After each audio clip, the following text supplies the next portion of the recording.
And we're back with Rings of Power, this time Season 1, Episode 5. Yeah, and honestly, every episode of this show just gets better, I'll tell you that. Because last time, what happened, it was the Great Wave episode, where the Queen Regent Miriel had visions of a giant tidal wave washing away the island of Numenor. And she believed that prophecy came about with the arrival of Galadriel. So she intended to send Galadriel away, but refrained from doing so when the blossom tree started to lose its petals. That's like a signifier that the gods are unhappy with them. So now she, along with any volunteers from Numenor, are going with Galadriel back to Middle-earth and back to the Southlands. So, yeah, I imagine Elendil is going to be going. We know Isildur also volunteered, so we know that's how Elendil and Isildur get to Middle-earth in the first place. Will Halbrand go? I don't know. And there was also the Elrond and Durin stuff with the discovering of Mithril. And then you had the stuff with Arondir as well, who was let go by Adar in exchange for deliver a message to the people that you basically leave your land or we'll kill you. That's what it was. So, yeah. Issues, things are on the horizon, and I am very excited. So, yeah, I'm not going to waste any more time dilly-dallying, and let's just get into Season 1, Episode 5 of Rings of Power, starting... Hang on, before we do that, this is going to be a review if you're watching on YouTube, so you're going to go straight to my after-episode review, but for those watching on Patreon, you can watch this, or you can watch the full length of this if you're on Patreon, so, yeah. Getting into Season 1, Episode 5 of Rings of Power, starting right now.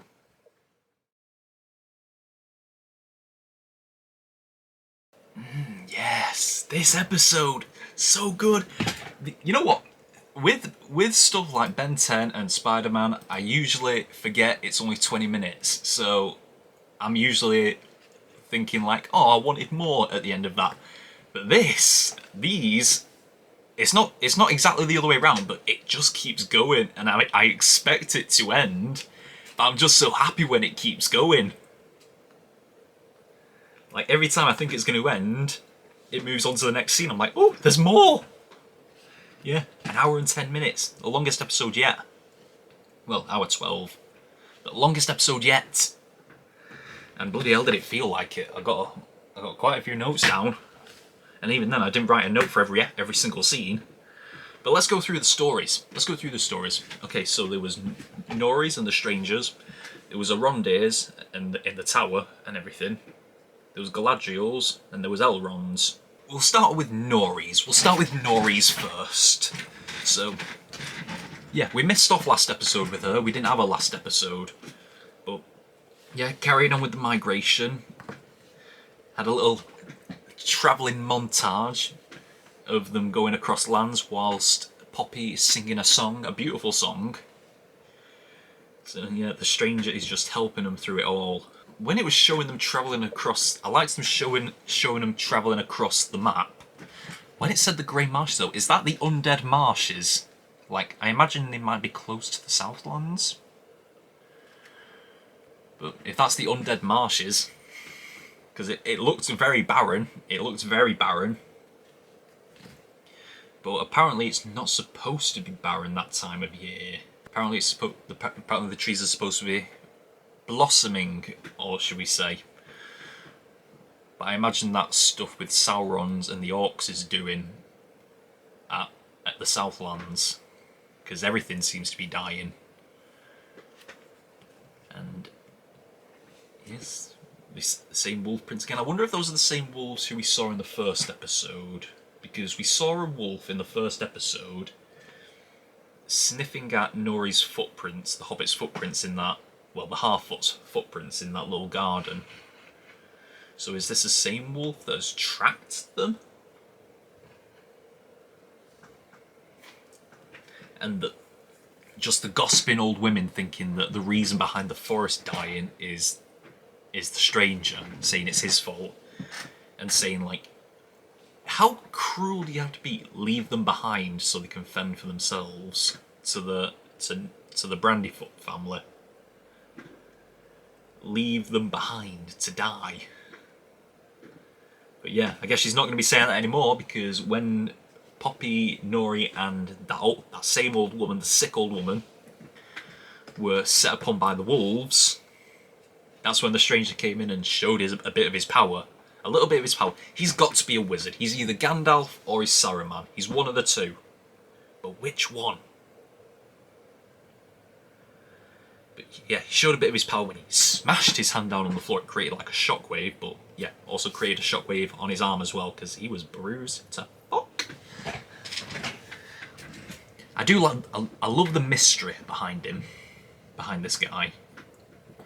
And then there was after that, Nori came across him in the woods, and he's got his hand in the water, but he's chanting some magical spell or something, and it's freezing it. It freezes the water, it freezes his arm, and it also freezes Nori's arm when she touches him. For a second I thought, oh god, is this going to be one of those things where she tries to pull her arm off, it pulls her hand off with it? But no. Another little shockwave happened, and now Nori, I guess, can see the damage that this guy can do, and she's afraid of him. So what kind of headspace is this guy going to be in the next few episodes? But there's also something else. We saw the crater where he crashed down to Earth in the first episode, well, Middle Earth in the first episode, and we met some strange looking individuals. Well, definitely one strange looking individual. Like, are they some sort of cultists sent to worship this guy? I don't know. But one of them, demonic looking, like blonde hair, flawless skin, but looks very gaunt, and then these demon blue eyes as well. Okay, so where do these people come in? What are they? They've obviously something to do with the stranger, but what? What exactly? So yeah, Nora's story is obviously a story of it's a story of mystery. It's a mystery story. We had Elrond's story. I think we'll go with Elrond's story just for now. The first bit. We had the meeting between the Gil-galad, Elrond, Celebrimbor, a few other elves, and Durin. And he's talking about this table. He's talking about this table, and obviously tensions between the elves and the dwarves was palpable in this scene when he's talking about the table. At least I thought it was. It was the tension. He was talking about the table, how they use it for tombs, how they use it for monuments, and how it's a very precious stone, a very precious ore, and he's saying that he's implying that they're mistreating it, just using it for a dinner table, and that inspires, well, I wouldn't say inspires, but it guilt trips Gil-galad into sending the table back with them when they return to Khazad-dûm. Of course, it's bullshit. It's bullshit. It's not a precious. Well, it may be a precious stone, but it's not as precious as. It's not as precious as he was making it out to be. It's all bullshit. He just wants that table because he likes it. You bastard, Durin. It was good though. He had me fooled. But yeah, obviously there had to be ulterior motives involved. When we found out that Gil-galad and, well, Gil-galad mostly, but Celebrimbor was in on it, was to get the mithril. All they want is the mithril. Because then we had Elrond recite this story of this elf who had a heart as very light and very pure, and he imbued it into this tree. The tree that is in Lindon. He imbued it into the tree, but also a Balrog of Morgoth. You actually got to look at a Balrog. It looks exactly the same as the one in Lord of the Rings, which is good. You don't want to be changing the appearance of a Balrog too much. At least you want it to appear like a Balrog. You can alter it slightly, but it's best to keep it the same. And then the imagery of the two of them fighting over this tree. Lightning strikes the tree and it creates this awe deep in the mountain. If that was true, if it's the same tree in Linden, is it the same tree in Linden? It probably isn't, but if it was the tree in Linden, wouldn't they just have Mithril in Linden? But no, it must have been in Khazad-dûm. It must have been a tree at the top of the Misty Mountains. Yeah, they said it was a tree at the top of the Misty Mountains, of course. So it was a tree at the top of the Misty Mountains, and then the lightning struck the tree, travelled down its roots, and created this awe in the mountain where the dwarves now reside. And they believe it's their salvation. Well, Gil-galad believes it's their salvation somehow. What are they gonna do? They said to saturate all elves in it so that their light may never fade. Like what are you gonna do? What are you gonna infuse this metal, this ore into every person? What are you gonna do with it? Create armor? Create weapons? Whatever. What are you gonna do? But now I'm thinking about it. It's obviously not going to work out, is it? Because... Actually, I'll talk about this at the end. So then Elrond has now got this terrible decision on his hands to keep his oath to his friend, to keep his oath to Durin, or to disclose the secrets of the Mithril to Gil-galad. Eventually he just decides, because I don't know what I'd do with that information. I don't know if I was put in that position. I don't know what I'd do, because you don't want to break a promise to a friend, do you? But I think in the end it works out quite well, because he discloses to Durin that he came for the Mithril without even knowing it, and he discloses what it's all actually about, and he's saying like, the entire Elven race rests in your hands. And Durin is loving this. He's like, yes, all your lives are in my hands. Bow down, bitch! But yeah, Durin just takes it and makes it a comedic. I love their friendship so much. It's so nice. But I do sense a break-in coming along. Because in Lord of the Rings, the dwarves still have the Mithril. They're still mining it in Lord of the Rings. And the elves eventually do have to leave Middle-earth because their light is dwindling, their immortal souls are dying, and they have to go back to the Grey Havens to stay immortal. So I imagine what Gil-galad's after he's not going to get, because he also showed the tree to Elrond, the tree in Linden that is dying. It's got this infection inside it, and the tree is rotting, really. I imagine Gil-galad is not going to get exactly what he wants, because in Lord of the Rings, dwarves still have the Mithril, elves have to leave Middle-earth. My ring came off. I lost the one ring. I can't believe I lost the one ring. Okay, I will search for it later. I will search for that later. I can't believe that came off then.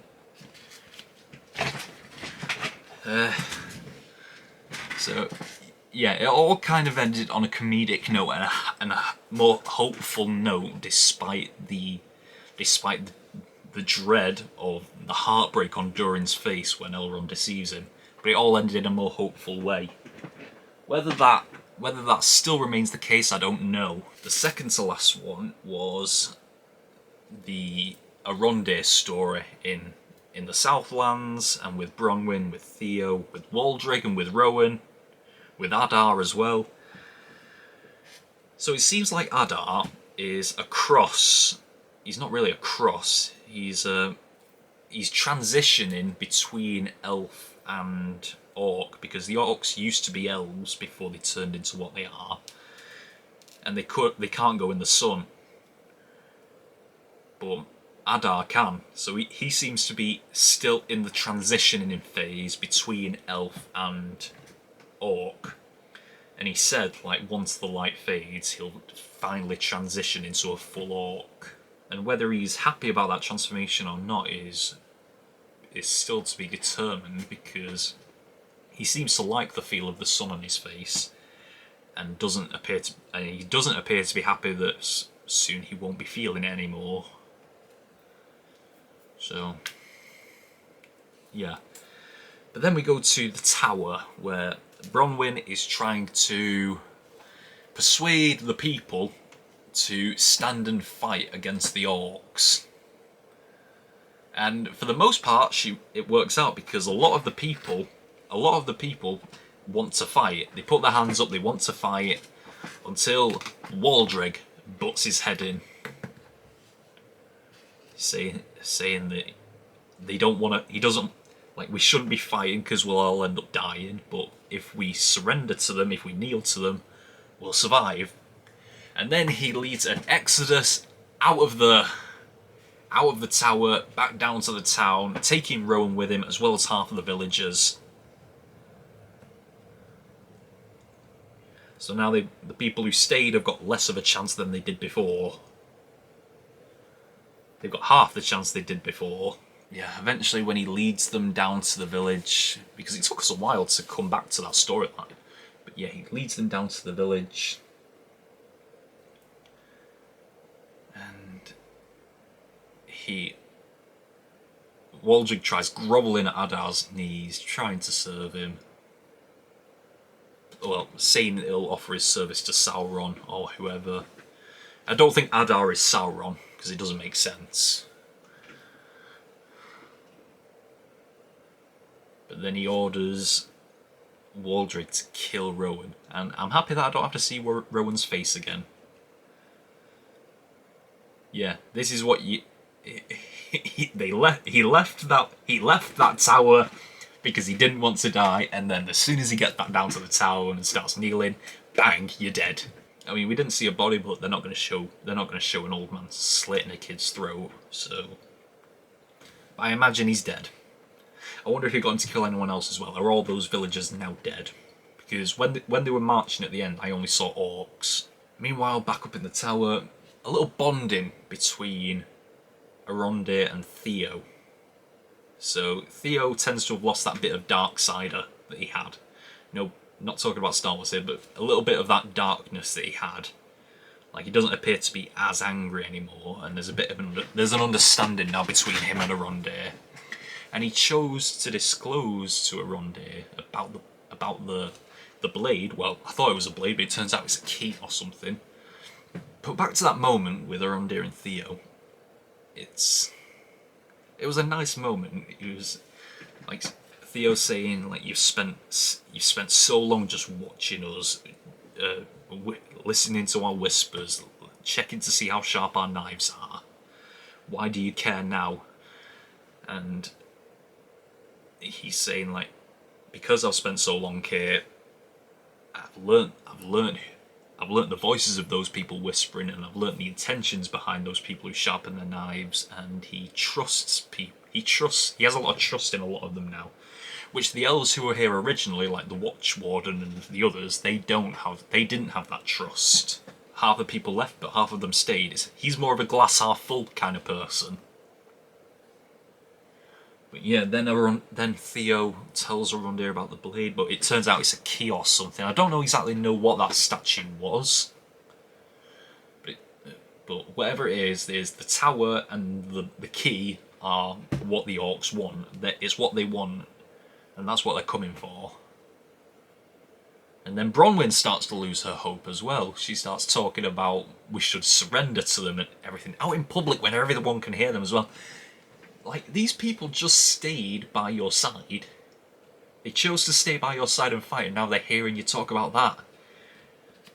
Where Arondir is the one now speaking, like, no, we've got to stand and fight because there's got to be a better way, there's got to be hope. And then she says something about they'll bring this whole tower down, and then you saw like a look in both their eyes on it, and then I got it as well. I was like, maybe that's the idea, bring the tower down on them so you can escape whilst they get crushed by the rocks. Fair enough.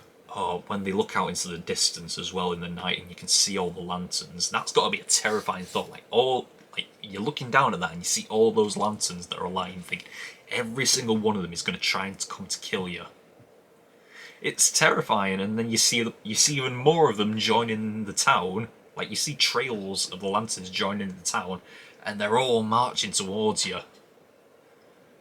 And then you just got the little one flickering light up where the tower is. Like all of those lights against that one is basically what it is. So yeah, it seems like a big battle is coming, but this was only episode 5. We've still got 3 more episodes left. And I know they've got the budget for a big battle at some point, because this show is insane with its budget. The money shows on screen. I might as well be looking at pure dollar signs or pound signs. I'm looking at money on my screen. So yeah, that was the end of that one. But I think the juicy stuff from this episode came from the Galadriel storyline in Numenor.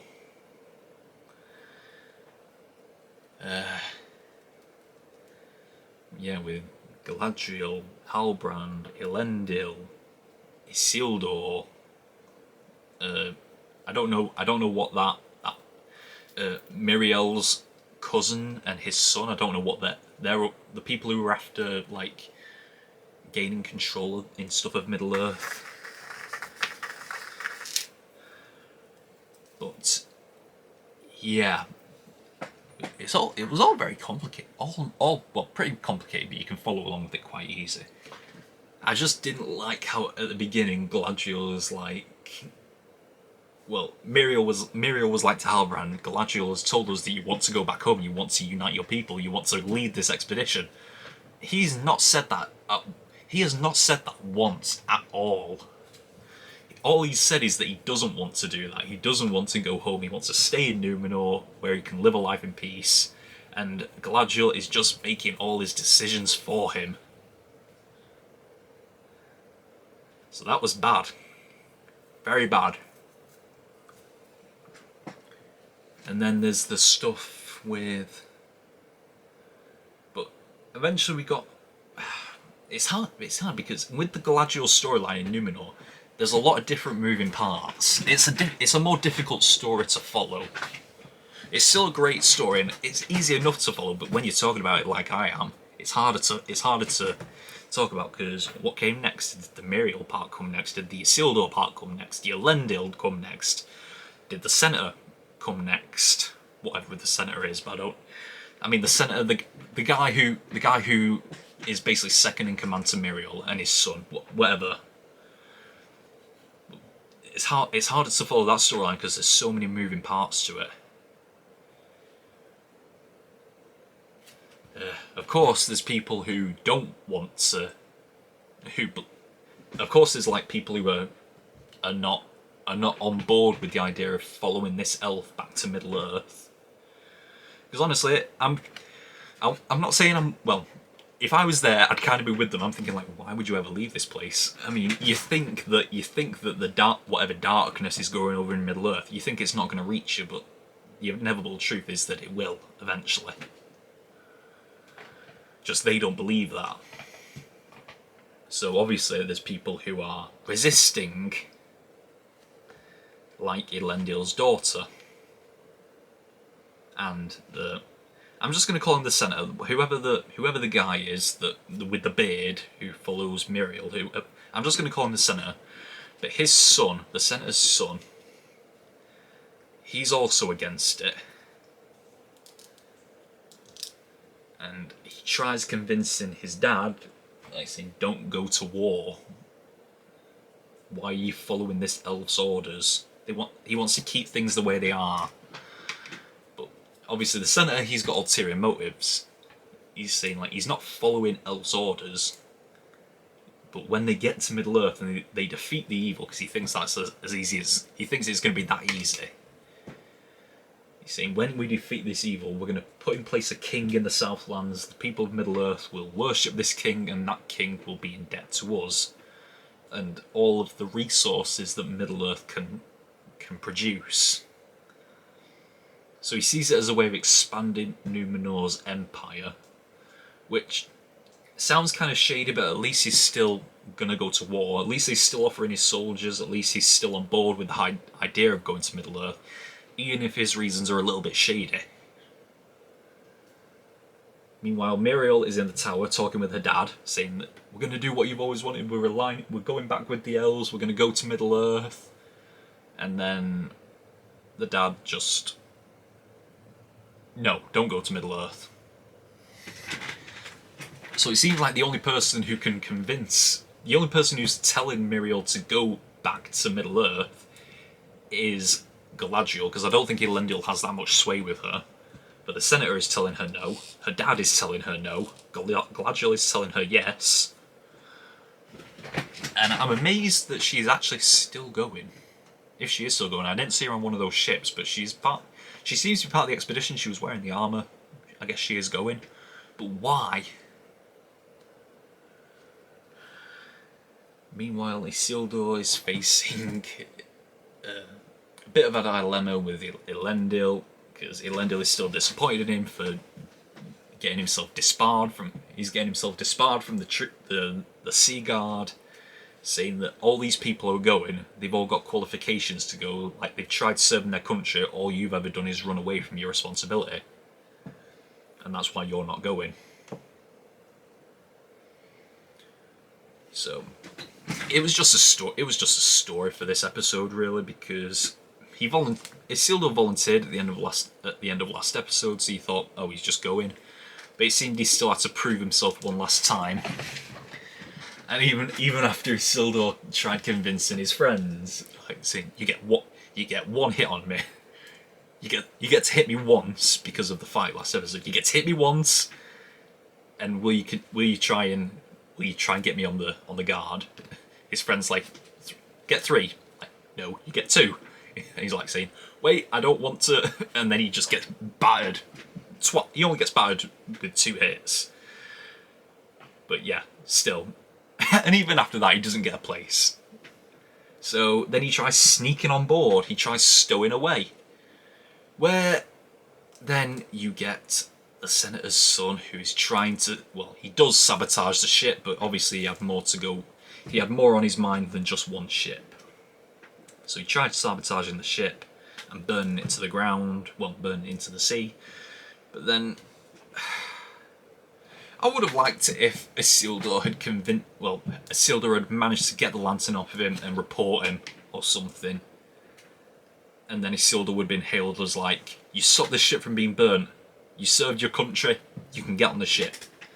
But no, the ship, they wrestled for the lantern smashed, fire, ship went down. But he saved the Senator's son, so I imagine that's why. He said he was on a fisherman boat and he saw a fire, and that's why he jumped aboard to save the Senator's son. But why is no one questioning why the Senator's son was on the boat? But yeah, he covered for him. Don't know why, because if it was me, I would have reported that motherfucker. But then he can also say that he was stowing away. So they both had something to lose, so they both covered for each other. And in return, Isildur gets a place on the ship. He is sweeping shit in the stables, but it's a place on the ship. It's a place on the ship. I mean, once you get to Middle Earth, you can get off the ship and you can stop sweeping shit. So it's just a short time. It's just a short journey. I don't know how long this journey is going to take. It's probably going to take the rest of this season, but it's still a short journey. It's a short trip to Middle Earth, and once that's over, you can get off. So he's now on the ship, but the question on whether or not the mission goes ahead is up to Halbrand in the end. Like, it doesn't matter what Galadriel says, the Senator, Isildur, Elendil, it doesn't matter what any of them say. In the end, Miriel leaves the decision up to Halbrand. But before that, we got a scene between Galadriel and Halbrand. Actually an emotional scene. It's the first time I've actually seen something behind the eyes of Galadriel. Emotion, a reason to fight. Before I just thought, well, I got the reason why she wanted to fight was because of her brother. But she's searching. She's not just searching for vengeance. She sees it as though I can't rest and I can't find peace until I know the enemy has been defeated. So I guess that's why at the end of Lord of the Rings, that's when she finally goes to she finally leaves Middle-earth once Sauron is defeated. But what changes between now and Lord of the Rings when she doesn't participate in any battles whatsoever? Even in The Hobbit, she doesn't really fight, besides in the Battle of the Five Armies. But why does she? What changes? I've asked this question on almost every episode so far. What changes between now and Lord of the Rings so that she doesn't pick up a sword? Because she came onto that ship in full decked out armour.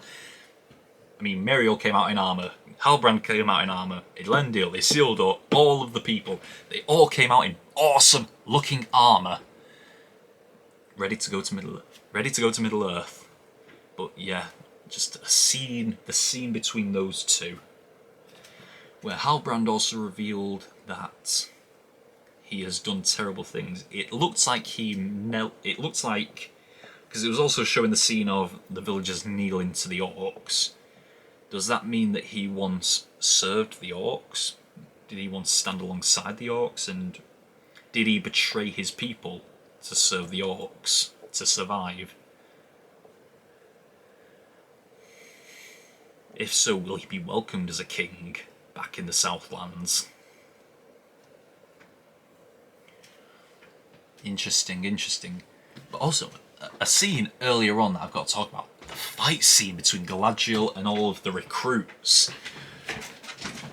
It was such a good battle. The choreography was amazing.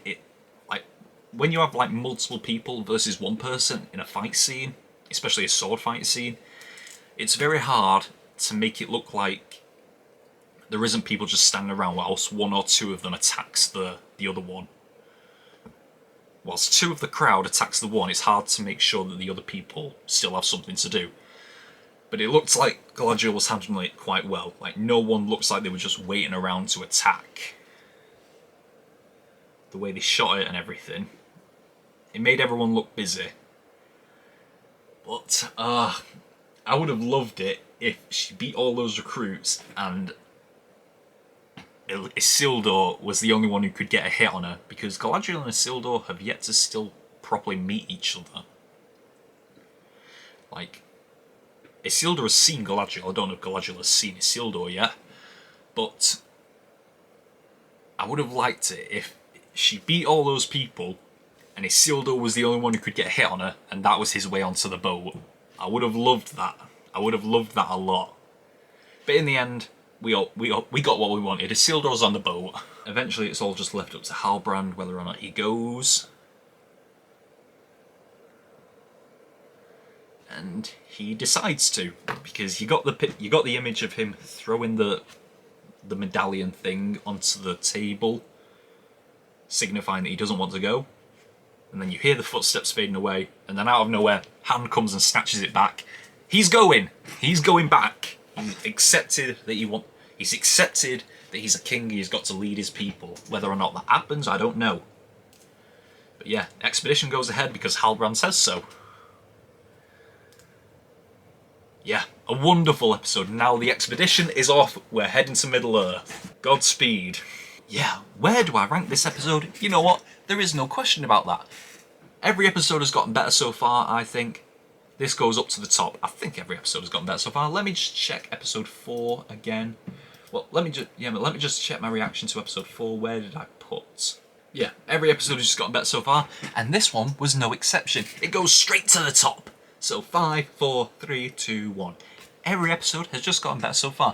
I don't get what people hate about this show. I think it's amazing. I think it's it has a worthy place there in the Lord of the Rings lore. It's obviously not there with Lord of the Rings, but I think it's above The Hobbit. I think this is better than The Hobbit. I will take it. I suppose the one thing that The Hobbit had that this still doesn't have, it doesn't have any of those original actors. I don't see Ian McKellen, I don't see Kate Blanchett, Hugo Weaving. Obviously Christopher Lee is not going to, but I don't see any of those original actors. If it would only have that, this show would be amazing. But honestly, I'm not really much that care. Well, I do care, but despite the fact that it doesn't have any original actors, it's still amazing, and I don't get what people hate about it. So, there. That's all we've got for this week of Rings of Power. Until next time, we are over and out. Bye!